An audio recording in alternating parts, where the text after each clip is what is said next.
नमस्कार दोस्तों, ocean network में आपका स्वागत। कर्नाटक में कांग्रेस को कामयाबी मिल गई है। सरकार के गठन की तैयारियां शुरू हो गई हैं। विपक्षी दलों के नेताओं ने भी उनको बधाई संदेश भेजे हैं। बधाई संदेश भेजने वालों में ममता बनर्जी भी हैं, नीतीश बाबू भी हैं, उद्धव ठाकरे से लेकर के शरद पवार और तमाम दूसरे नेता हैं। लेकिन एक बड़ी दिलचस्प बात इन दिनों कही जा रही है, और ये दिलचस्प बात ये है कि साहब राहुल गांधी को एक रणनीति के तहत जानबूझ करके कर्नाटक के चुनाव प्रचार से थोड़ा सा दूर रखा गया।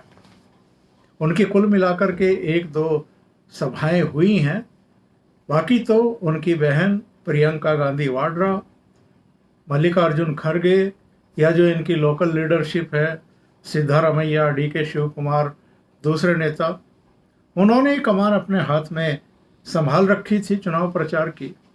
इसके अलावा लास्ट के दिनों में सोनिया गांधी वहाँ एक सभा को संबोधित करने के लिए गई थी, जिसको लेकर के भी तमाम तरह की चर्चाएं हैं कि आखिर सोनिया गांधी को मैदान में क्यों उतारा गया और राहुल गांधी को इतनी सभाएं क्यों नहीं करने दी गई। ये कांग्रेस की जो रणनीति है, ऐसा लगता है कि हिमाचल प्रदेश के नतीजों से इंस्पायर है। हिमाचल प्रदेश में राहुल गांधी एक भी दिन प्रचार करने के लिए नहीं गए, कोई सभा नहीं की, कोई रोड शो नहीं किया। उसी दौरान उनकी भारत जोड़ो तोड़ो यात्रा भी चल रही थी। और उसके बाद अब कर्नाटक में लगभग उनको प्रचार से अलग रखना, और हिमाचल की तरह कर्नाटक में भी कांग्रेस सत्ता में आ गई। यानी हिमाचल राहुल गांधी नहीं गए तो वहाँ सरकार बन गई। कर्नाटक में राहुल गांधी को थोड़ा अलग रखा गया तो यहाँ सरकार बन गई है, बनने जा रही है, बहुमत मिल गया है, इंडिपेंडेंटली बनेगी। 2018 में तो कांग्रेस को जेडीएस के नेता एचडी कुमार स्वामी को मुख्यमंत्री बनाना पड़ा था भारतीय जनता पार्टी को रोकने के लिए। इस बार कांग्रेस की ऐसी कोई मजबूरी नहीं है। पर ये विमर्श, ये टिप्पणियां कि राहुल गांधी अगर नहीं गए प्रचार करने के लिए तो कांग्रेस जीत गई, सवाल ये खड़ा होता है कि ये राहुल गांधी के पक्ष में बात जा रही है या विपक्ष में बात जा रही है।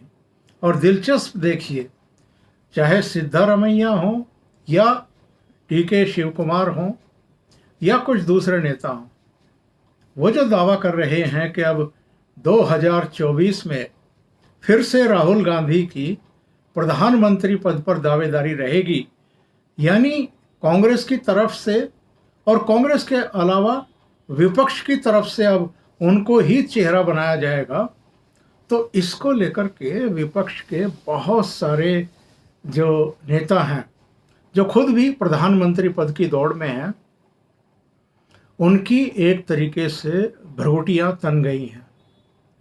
ममता बनर्जी ने बधाई जरूर दी है कांग्रेस को और भारतीय जनता पार्टी को कोसा भी है, और ये भी कह दिया कि 2024 के लिए भारतीय जनता पार्टी की उल्टी गिनती शुरू हो गई है।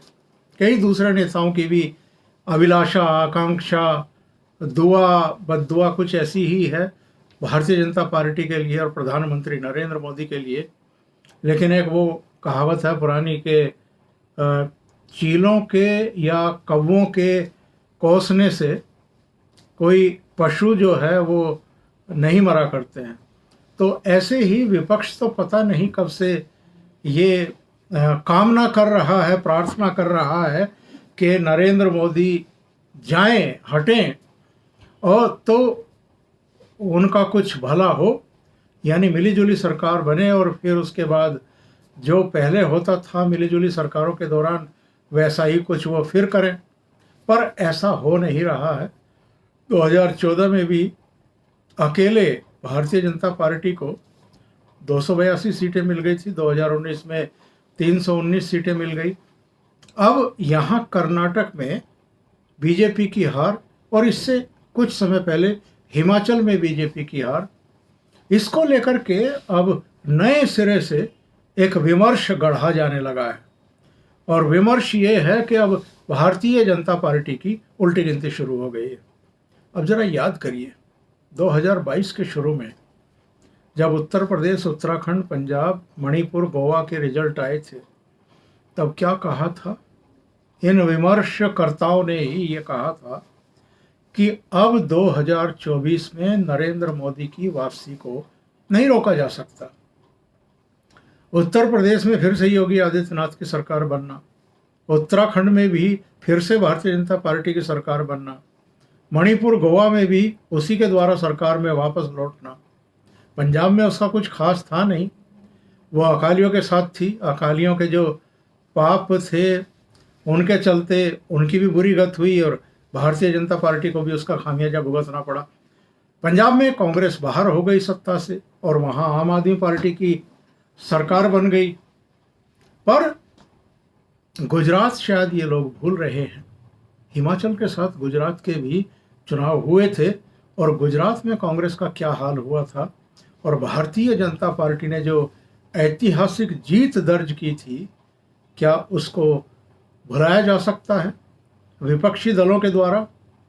लेकिन जैसे ही किसी राज्य में भारतीय जनता पार्टी हारती है, वैसे ही उस हार को नरेंद्र मोदी की हार के तौर पर प्रचारित करना शुरू कर दिया जाता है।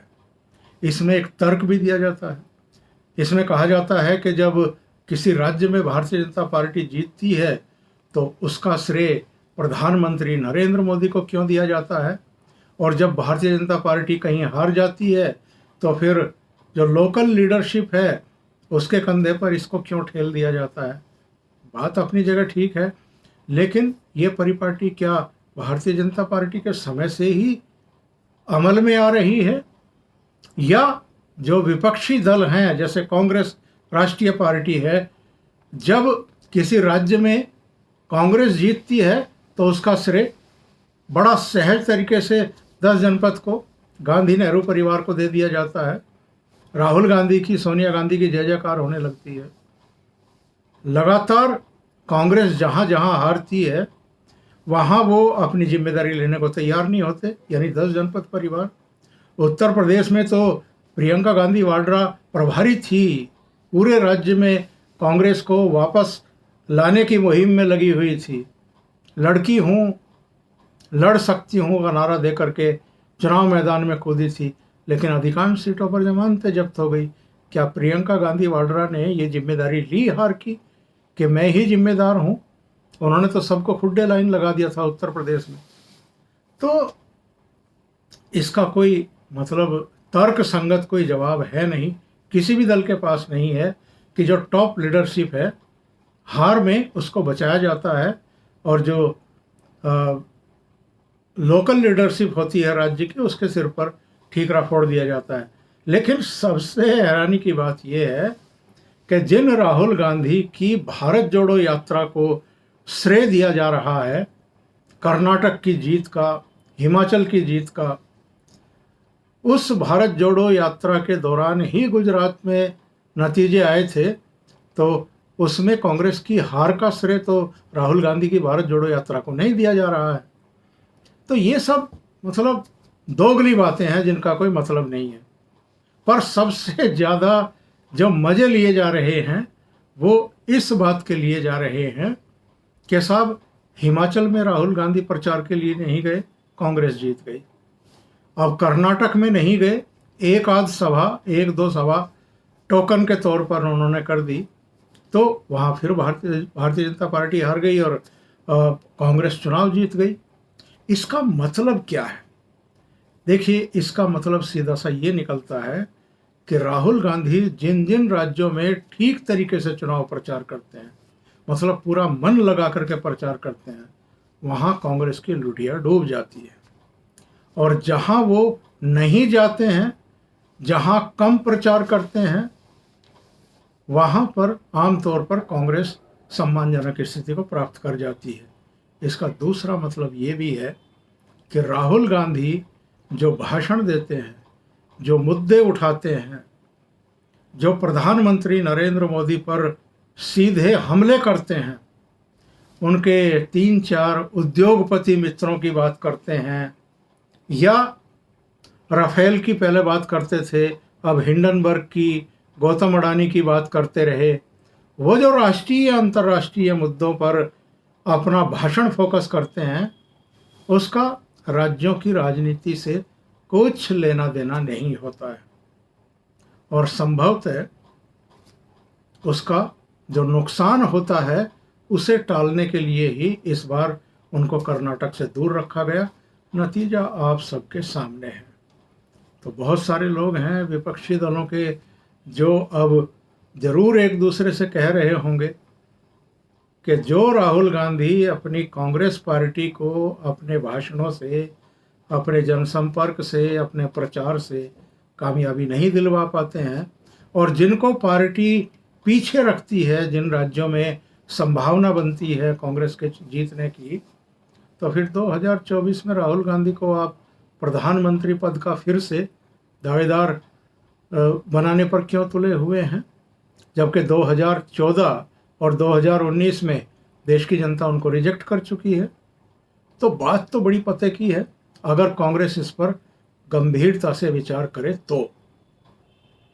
अभी के लिए इतना ही। बहुत बहुत धन्यवाद।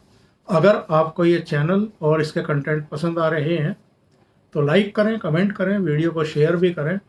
अभी तक अगर आपने ये चैनल सब्सक्राइब नहीं किया है तो सब्सक्राइब कर लें और साथ में लगे बेल आइकॉन को दबा दें, ताकि आगे आने वाले वीडियो और उनके नोटिफिकेशन आप तक पहुंचते रहें। बहुत बहुत धन्यवाद। नमस्कार।